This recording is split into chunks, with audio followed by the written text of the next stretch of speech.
Bonjour, bienvenue sur Sudokanar.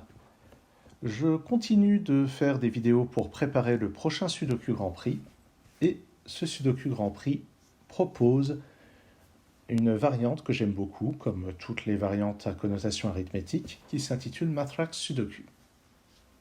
Et pour illustrer ça, j'ai pris un ancien Matrax issu d'un ancien Grand Prix de 2017.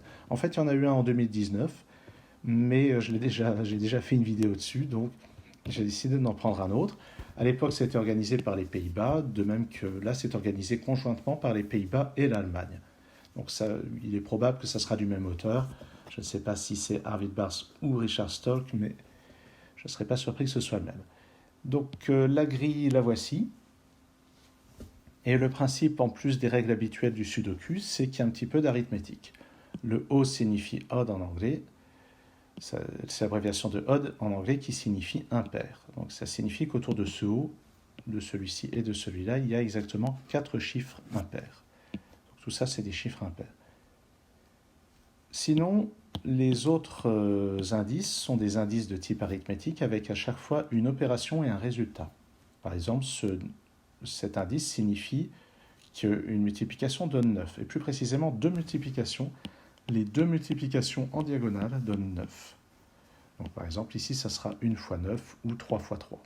Et plus précisément, ça sera 1 fois 9 sur une diagonale, 3 fois 3 dans l'autre.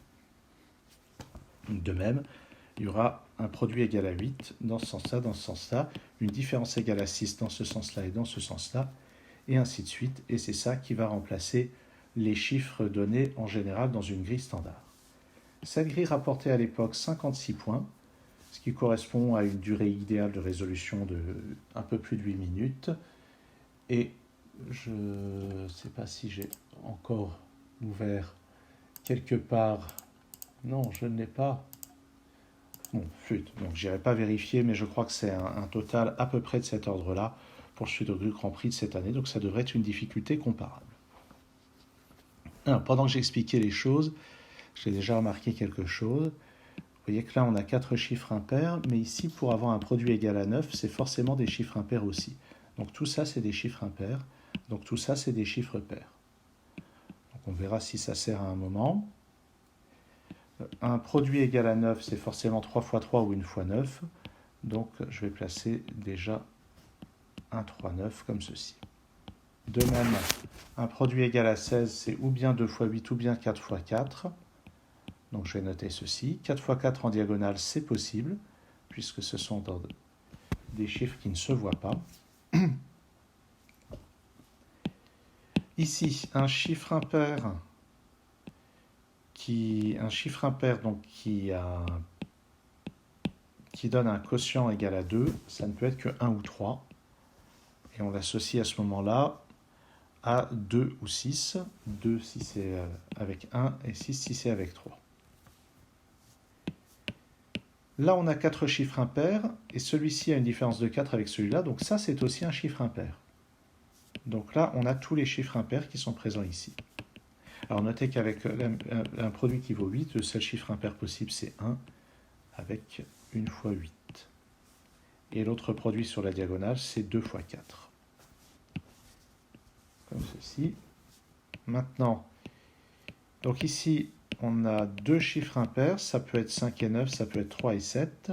Ce qui est sûr, c'est que l'autre paire sera sur l'autre diagonale.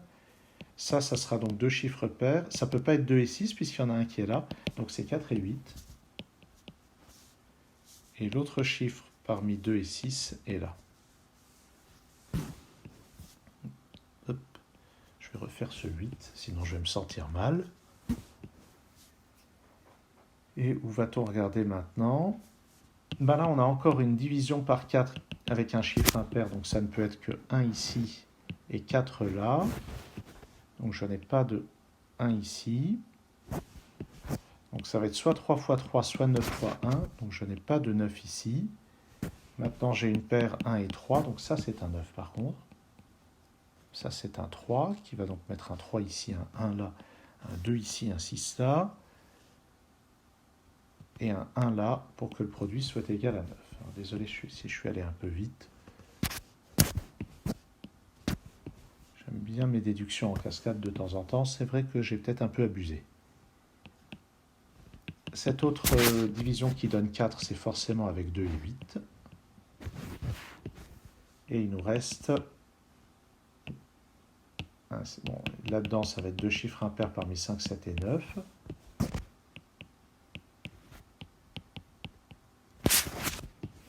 Et puis le troisième chiffre impair sera là-dedans, à moins que ce soit le 6. 6. Alors si je mets 6 ici, ça impose un 4 ici, puis un 8 là, donc c'est impossible. Si je mets le 9 ici, ça met un 1 ici, c'est impossible. Si je mets le 7 ici, ça met un 3, c'est impossible. Il n'y a que le 5 en fait qui peut aller là. 5 plus 5, ça va faire 10. Ici c'est un 7, ici c'est un 9.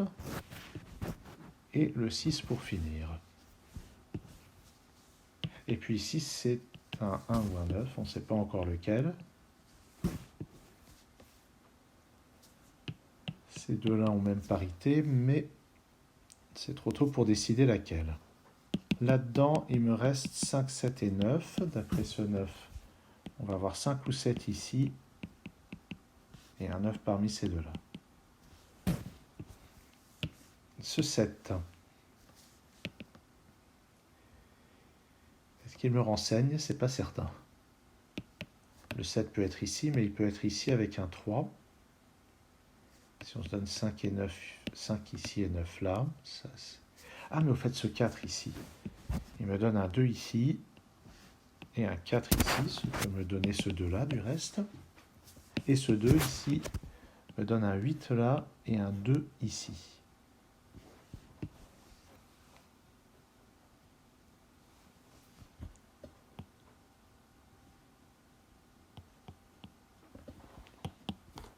Bon.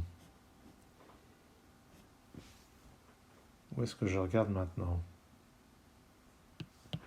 Cette différence de 4, donc ça ne peut pas faire intervenir le 5, donc ça ne peut pas faire intervenir 1 et 9, c'est pas non plus 8, 4. Il me reste 2, 6 et 3, 7. Et j'ai pas l'impression de pouvoir décider maintenant. Ah, par contre, cette autre division par 2, dans cette colonne, il nous manque un 5 et un 7, ils ne peuvent pas être là. Donc j'en ai un ici, mais si je mets le 5, ça impose un... Ah, ça peut imposer un 9, le 7, ça impose un 3. Les deux sont a priori possibles. Donc ici, c'est 5 et 7, et d'après cette paire 5 et 7, ici, c'est un 9. Ici, c'est l'autre 5 et 7. Donc ici, j'ai 5 et 7 qui va aller avec 9 ou 3. Et ici, eh ben maintenant, ça n'est pas un 8, donc j'ai le 8 ici, le 4 là, et ça c'est un 4. Dans la division par 2, ici c'est 2 ou 8, et d'après ce 2, c'est un 8.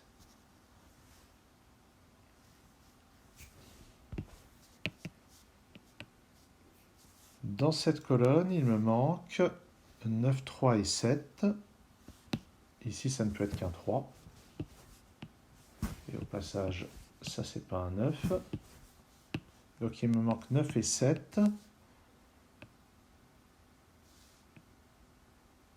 Mais 7 ici nécessiterait un 3 là, ce qui est contredit par ça. Donc, ici, c'est un 9, ici un 1, ici un 7. Donc, ça, c'est un 5. Un 7 ici, un 5 là, un 7 ici, que je vais refaire. Cet indice de moins 4 nous donne un 9, et juste au-dessus, on a un 3. Là-dedans, 6, 8 et 5. 5 et 5, donc j'ai un 5 là. Pour 6 et 8, je n'ai pas l'impression de pouvoir décider maintenant. Sur cette ligne, il me faut un 9, un 6 et un 3. Mais si je mets le 6 ici, ça me mettra un 2 là qui sera contredit par celui-ci. Donc le 6 est à l'autre bout. Et j'ai dit 9 et 3. Donc j'ai 3 et 9 là-dedans. Et avec le moins 4, ça va donner 5 ou 7.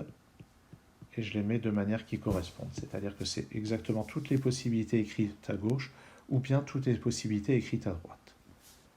Ce 7 qui est là n'est pas là-dedans. Il ne peut pas être là parce que ça forcerait à avoir un 3 ici.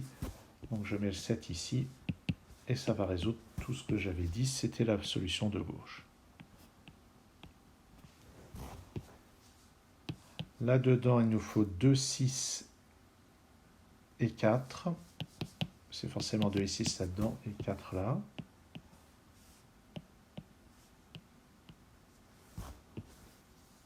De 6, 8, ça c'est pas un 6, donc c'est 2 ou 8.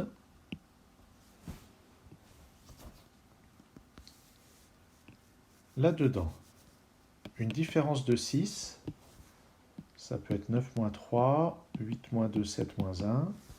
Et on voit que le 7 est déjà pris dans ce bloc, donc c'est forcément 9 moins 3, 8 moins 2.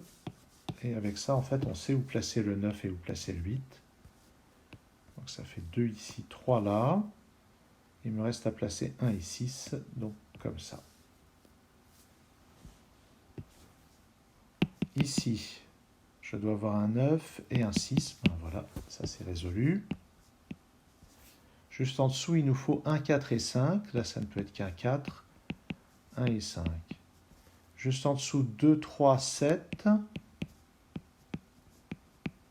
Moi, je les place préventivement, mais je me rends compte que dans cette colonne, il y a un 6, il n'est pas là, donc il est là.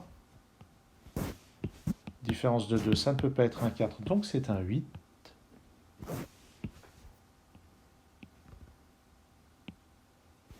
Donc maintenant, pour avoir un produit égal à 16, ces deux-là valent forcément 4 tous les deux. Ici c'est un 2, ici c'est un 8, ici un 2, ici un 6, un 2, un 8 et un 6. D'accord. Ce 2 me donne ici un 3. Pas là. Dans cette colonne, le 2 n'est pas là, donc il est là. Tout en haut, c'est un 7. Une différence de 2, ça ne peut plus être qu'avec le 5, puisque le 9 est déjà pris. Ce 5 me donne en bas un 1 et un 5. Tout en haut, il faut un 1 et un 3. C'est comme ça, forcément. Et maintenant, il n'y a plus qu'à compléter par Sudoku standard. 3 et 7 comme ceci. Sur la première ligne, 5 et 9, c'est comme ça. Sur la deuxième ligne, 4 et 2, c'est comme ça. Et pour finir, un 6 et un 8, c'est forcément comme ça. Et voilà qui termine la résolution de ce mathrax. Et c'est bon, c'était technique si on n'a pas trop peur des multiplications, des divisions et tout ça. En fait, il n'y a jamais énormément de possibilités, sauf quand c'est des moins 2, des moins 1. Là, il y a beaucoup de difficultés. Ou bien deux chiffres dont la somme vaut 10, deux chiffres dont la somme vaut 11. Ça laisse beaucoup de possibilités. Les impairs, ça aussi.